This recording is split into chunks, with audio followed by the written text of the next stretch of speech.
Ibu pekerjaannya apa? Ibu hanya seorang pemulung. Jadi kalau untuk profesi ibu itu, jadi beliau itu dari jam 1 pagi sampai jam 7 pagi itu beliau harus mencari sampah yang bisa dikelola ibu. Seperti itu. Kemudian di jam selanjutnya ibu istirahat dan kemudian ibu balik ke rumah. Jadi gini teman-teman, karena kan kita kan dari keluarga yang sangat sederhana. Kita itu dulu pada saat bisa dengan bapak, kemudian kita untuk memutuskan untuk ngekos gitu Mas Andi. Jadi ngekos dan ibu kan berprofesi cuma sebagai tukang rosok, dan ternyata rosok itu dikumpulkan di kos ibu dan itu ternyata mengganggu, kemudian kita diusir. Kemudian kita ngekos lagi, pindah kos lagi dengan ukuran cuma 2x3 itu buat 4 orang teman-teman. Kita kan udah memutuskan untuk ngekos di ukuran 2x3 itu tadi. Kemudian ibu memutuskan untuk membangun gubuk rosok itu di pinggir rel. Kayak gitu, dan beberapa bulan ke depan itu kemudian gubuk ibu digusur karena kan itu juga ada pembangunan. Dengan adanya hal tersebut kemudian ibu memutuskan untuk ngekos dan itu hanya untuk dikelola sampah-sampahnya. Dan jadi kalau ibu tadi setiap hari tidurnya di kos tersebut yang hanya bisa mengelola sampah, dan itu kalau aku pikir tempatnya itu tidak layak untuk dipakai karena banyak sekali kecoa, tikus, bahkan serangga-serangga yang lainnya itu bisa berkeluyuran lah ibaratnya kayak gitu. Kerjanya itu dari jam 1 pagi sampai jam 7 pagi, kemudian balik ke rumah itu sekitar jam 11.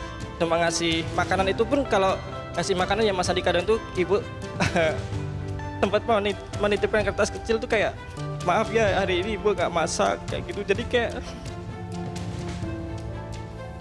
Jadi ibu ini, tunggu dulu. Saya jadi ingat ibu saya. Hampir sama kita nasibnya. Jadi ibumu itu bekerja pada malam hari sampai pagi hari. Ya seperti itu. Sesulit apa masa-masa di mana kamu tumbuh dan berkembang sementara tanpa ibu, karena ibu harus mencari nafkah sebagai pemulung? Ya jadi mungkin kalau teman-teman tahu juga kan, kita kan juga dari keluarga yang mungkin sederhana gitu kan. Kadang kita juga harus makan hasil mulungnya ibu itu. Jadi kayak mungkin ada makanan sisa terus dibawa ibu. Emang perjuangannya itu sangat menyedihkan mungkin karena selalu direndahkan juga sama masyarakat kayak gitu. Jadi ya terharu kalau mengingat masa-masa yang dulu.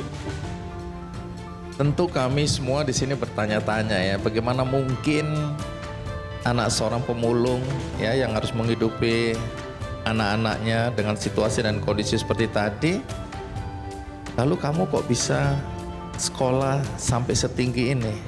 2017 Alvin lulus SMA, kemudian di Alvin untuk lanjut, habis itu Alvin kerja 1 tahun, habis itu di tahun 2018 Alvin dinotis sama guru SMA, Alvin kamu nggak kuliah ya gitu kan Mas Andi. Terus ya bu saya nggak kuliah. Kok kamu nggak kuliah, gimana sih, kan kamu pinter gitu kan. Ya udah deh, habis itu saya dipanggil sama guru SMA aku, dan ternyata di SMA itu dapat surat undangan kalau di UT itu pembukaan beasiswa bidik misi, dan itu kan prodinya yaitu hukum gitu. Dan ternyata Alvin bisa bergabung di universitas dengan prodi ilmu hukum tadi, seperti itu. Jadi dapat beasiswa bidik misi dari Kemendikbud. Yang juga perlu diapresiasi adalah ibu gurumu ya. Siapa nama ibu gurumu? Nama ibu guruku Bu Suranti. Masih ada sampai hari ini? Masih ada, dan beliau selalu support Alvin untuk seterusnya Pak. Seperti itu. Baik, jadi kalau Bu Suratin ini nonton acara ini, terima kasih. Karena kalau tidak karena gurumu itu, mungkin kamu sampai hari ini entah di mana ya, karena keadaan. Tapi di lain sisi ibu juga ingin tetap memulung, begitu? Ya. Baik, kalau gitu kita panggil langsung Bu Warsiti, ibu dari Alvin.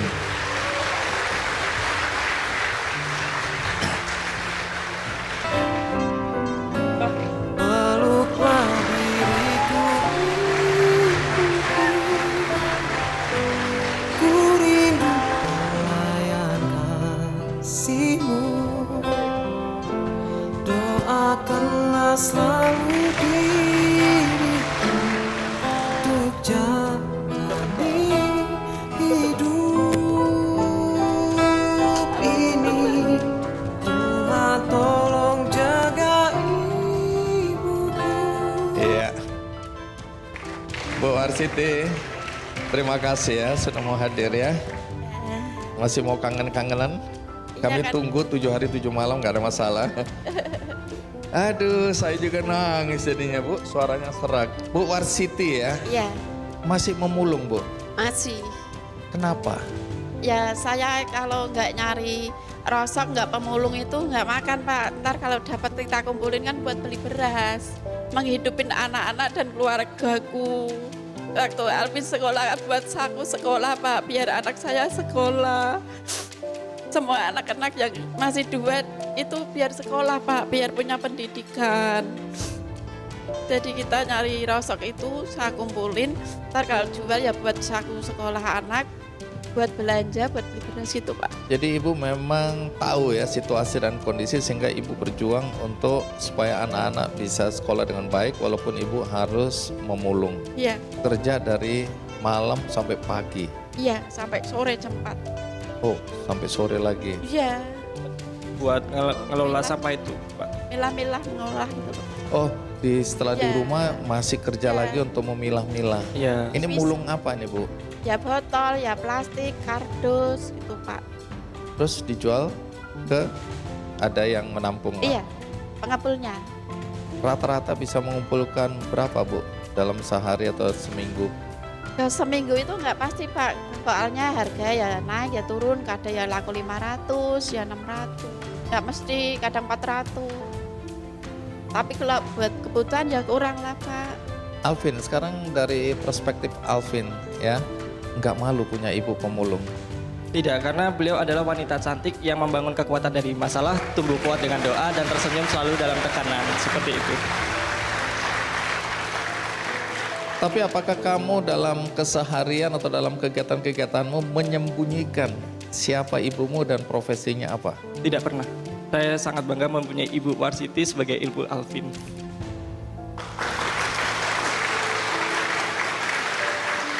Apa yang kamu kagumi dari ibumu?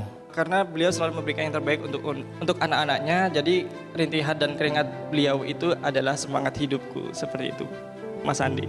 Baik. Jadi ibu, sekarang ibu bisa lihat Alvin ya, Iya, sudah mau S2. iya, Ibu tahu S2 itu apa Bu? nggak tahu Pak. Pokoknya hebat gitu aja Bu Iya, ya. saya Iya. nggak ngerti apa-apa Pak. Kalau nggak dikasih tahu dari anak saya nggak tahu. Oke. Bagaimana perasaan ibu melihat Alvin hari ini? Saya seneng Mbak, kagum. Pokoknya saya senang banget sekarang.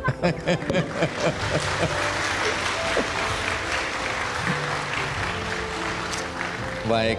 Apa doa ibu untuk Alvin? Biar itu dia lancar belajarnya, biar sukses cita-citanya apa yang ditercapai. Aku senang, aku bangga punya Alvin, bisa membawa nama baik orang tua sama keluarganya Pak. Ibu umur berapa sekarang? 52. Kapan mau berhenti jadi pemulung? Ya kalau saya berhenti ntar anak-anak nggak makan Pak. Tapi ibu sendiri nggak malu jadi pemulung? Enggak. Yang penting saya jujur, nyari rezeki yang halal, nggak mengganggu semua keluarga tetangga apapun. Sepenting jujur Pak saya. Alvin, saya dengarkan kamu sekarang banyak kegiatan ya, jadi juri, jadi pembicara, kemudian ikut berbagai kompetisi, aktif dalam kegiatan sosial ya. Ya. Nah, di luar sana Alvin, masih banyak anak muda, anak Indonesia yang mungkin latar belakangnya seperti kamu ya, dari keluarga yang relatif kurang mampu, kemudian berjuang untuk bisa mendapatkan pendidikan yang layak, tapi bisa juga mereka tidak punya keberanian dan tidak punya mimpi yang tinggi Ya. untuk bisa seperti kamu hari ini. Adakah sesuatu yang bisa kamu sampaikan untuk memberikan dorongan semangat bagi anak-anak Indonesia dimanapun berada yang saat ini tidak berani bermimpi besar karena kondisi dan situasi ekonomi di keluarganya? Dari Alvin, jangan pernah bunuh mimpimu hanya karena faktor ekonomi. Ingat, siapapun bisa jadi apapun.